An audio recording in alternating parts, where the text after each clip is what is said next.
নমস্কার বন্ধুরা, আজকের আহারে রান্নাঘরে সকলকে স্বাগত।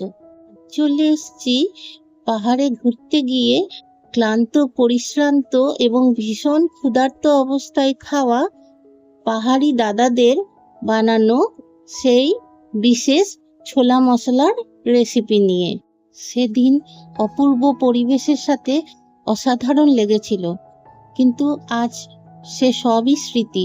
সেই স্মৃতি থেকেই বানিয়ে দেখাবো এই রেসিপিটি আমি আমার মতন করে। চলুন তাহলে দেখে নেওয়া যাক আজকের রান্না। আমি সারা রাত কাবুলি ছোলা ধুয়ে ভিজিয়ে রেখেছিলাম। সকালবেলা সেই জল ফেলে প্রেসার কুকারে কাবুলি ছোলাগুলো দিয়ে দিয়েছি আর জল দিয়ে দিয়েছি, আর দিয়ে দিলাম সামান্য নুন। প্রেসার কুকারে আঁচ কমিয়ে বসিয়ে দিয়েছি। একেবারে কম আঁচে এটা সিদ্ধ হতে থাক। ছোট্ট এই চ্যানেলটিকে লাইক, শেয়ার ও সাবস্ক্রাইব করে আমার সাথে থাকবেন বন্ধুরা, আর কমেন্টসে অবশ্যই জানাবেন আপনাদের রেসিপিগুলি কেমন লাগছে। বেশ খানিকটা পেঁয়াজ একটু মোটা মোটা করে লম্বা করে কেটে রেখেছি। এখন ক্যাপসিকামও কেটে নেব সেইভাবেই, একটু মোটা মোটা করে, লম্বা লম্বা করে।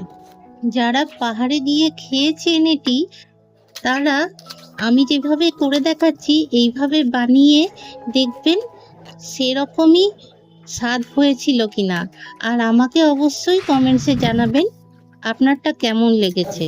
আর যারা খাননি তারা এভাবে খেলে খুবই মুখরোচক লাগবে। এক একটা প্রেসার কুকারে এক এক রকম সময় লাগে। আমারটাই দুটো সিটি দিয়ে খানিকক্ষণ রেখে দিলেই হয়ে গেছে। আমার সবজিগুলোও কাটা হয়ে গেছে।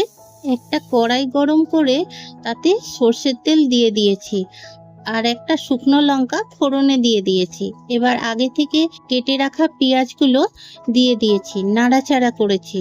যেভাবেই সিদ্ধ করুন, ছোলাটা যেন সুসিদ্ধ হয় এবং গোটাও থাকে। যেমনটা আমার দেখছেন, পেঁয়াজটা খুব লাল করে ভাজবেন না। এরকম স্বচ্ছ হয়ে আসলে ক্যাপসিকামের টুকরোগুলো দিয়ে দিলাম। নাড়াচাড়া করে সবগুলো ভালো করে মিশিয়ে নেব। আগে থেকে সিদ্ধ করে রাখা ছোলাটা জলটা ছেঁকে দিয়ে দিলাম। এবার সবটাকে ভালো করে নাড়িয়ে চাড়িয়ে মিশিয়ে নিচ্ছি।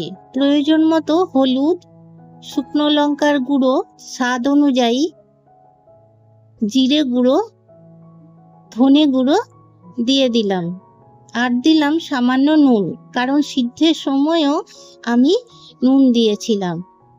আপনারা আপনাদের স্বাদ মতো নুন ঝালগুলো দিয়ে নেবেন।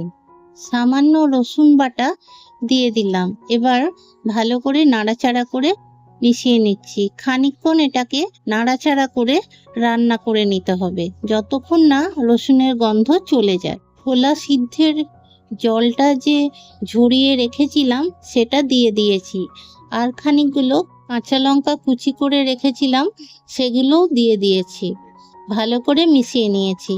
এবার দিয়ে দিচ্ছি খানিকটা টমেটো কেচাপ। আপনারা যদি কাঁচা টমেটো দেন তাহলে একবারে প্রথমেই দিয়ে দিতে হবে। ভালো করে নাড়াচাড়া করে খানিকক্ষণ রান্না করে নিতে হবে, যতক্ষণ না জলটা মোটামুটি শুকিয়ে আসে। এরপরে আমি এখানে দিয়ে দিলাম একটু চাট মশলা আর গরম মশলা। আবার পুরোটাকে ভালো করে মিশিয়ে নিচ্ছি। এমনই অনেক নিত্য নতুন রেসিপির জন্য চ্যানেলটি সাবস্ক্রাইব করে আমার সাথে থাকবেন বন্ধুরা। এখানে আমি আটার লুচির সাথে পরিবেশন করেছি। এর আগে আমাদের চ্যানেলে ফুটফুটে সাদা লুচির রেসিপি দেওয়া আছে এবং আপনারা খুবই পছন্দ করেছেন। যারা দেখেননি সেই ভিডিওটাও দেখতে পারেন। যারা ওজন কমাতে চাইছেন তারাও এটা ট্রাই করতে পারেন। এতক্ষণ আমার সাথে থাকার জন্য অসংখ্য ধন্যবাদ বন্ধুরা। ভালো থাকুন, খুশি থাকুন, স্বাস্থ্যকর আহারে সুস্থ থাকুন। আবার চলে আসবো অন্য কোনো দিন অন্য কোনো দারুণ সুস্বাদু রেসিপির সাথে।